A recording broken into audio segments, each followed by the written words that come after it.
வனவிலங்குகளோடு எப்படி வனவிலங்குகள் தாக்கும் போது தப்பிப்பது, உயிர் காத்துக்கொள்வது, அதை பற்றி சிறப்பாக உங்களோட கிராம நடனம் மூலியமாக எடுத்து உங்களுக்கு தெளிவாக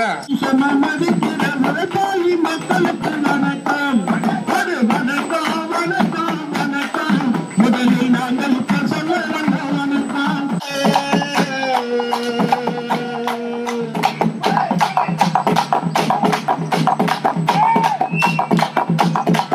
யானையோட இருப்பிடமோ அழிஞ்சு போச்சுங்க, அந்த யானை பேர எண்ணிக்கையும் குறைஞ்சு போச்சுங்க.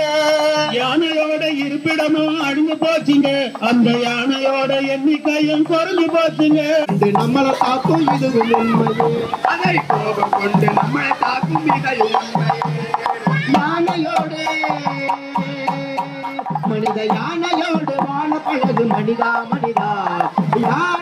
அப்படி ஆளுவாக அமர்ந்தது பதிலளிக்க உங்களுடைய பொன்னான பாடங்களுக்கு மல்லிகை பெண்ணியம் பெரிய புஷ்பம் பண்ணக்கூடிய மலர்களெல்லாம் இருந்து வந்து தண்ணீரால் கால் கழுவி அநேகம் அனுப்பப்பட்டு ஒரு நாளைக்கு 250 லிட்டர் தண்ணி குடிப்பேன். 225 150 கிலோ சாப்பாடு தின்னுவேன். இவர்தான் உன்னுடைய பலம். பொழுது விடிய போகுது, வயிற்று கலக்குற மாதிரி இருக்கு. அந்த தண்ணி கொஞ்சம் எடு, அந்த பக்கம் போயிட்டு வரணும். பொழுது வெடிஞ்சு பின்னாடி அந்த பக்கம் போக, இப்ப கொஞ்ச நேரம் படு. ஏமா வயிற்று கலக்குற மாதிரி இருக்கு, எடுமா அந்த தண்ணி. நீ சொன்ன மட்டும் நான் கேட்கவா போறேன்? நீ அந்த பக்கமெல்லாம் போகாத. நம்ம ஊர்ல இருக்கிறவங்க சொல்றாங்க அந்த பக்கம் யானை நடமாட்டம் அதிகமா இருக்குதான். இது யானையா? ஆமா, நீ போறதும் போற, இந்த பக்கம் எங்கன்னா போயிட்டா.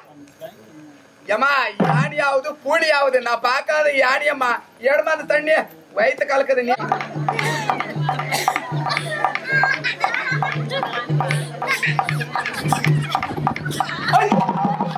இந்த பகுதியில யானை நடமாட்டம் இருக்க பகுதியில காட்டுக்கு போறவங்க ஒயிட் அண்ட் ஒயிட்டோ வெள்ளை வெள்ளை அதே மாதிரி ஒரே கலர்ல இருக்கிற எந்த துணியும் போடக்கூடாது.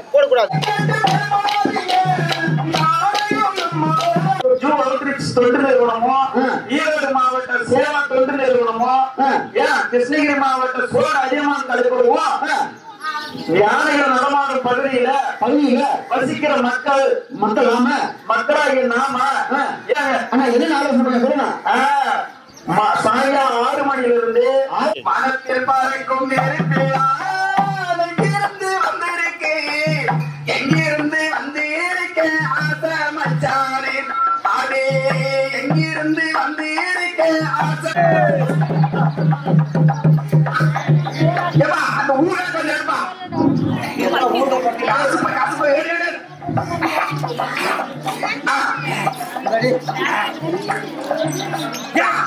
பிரியாணி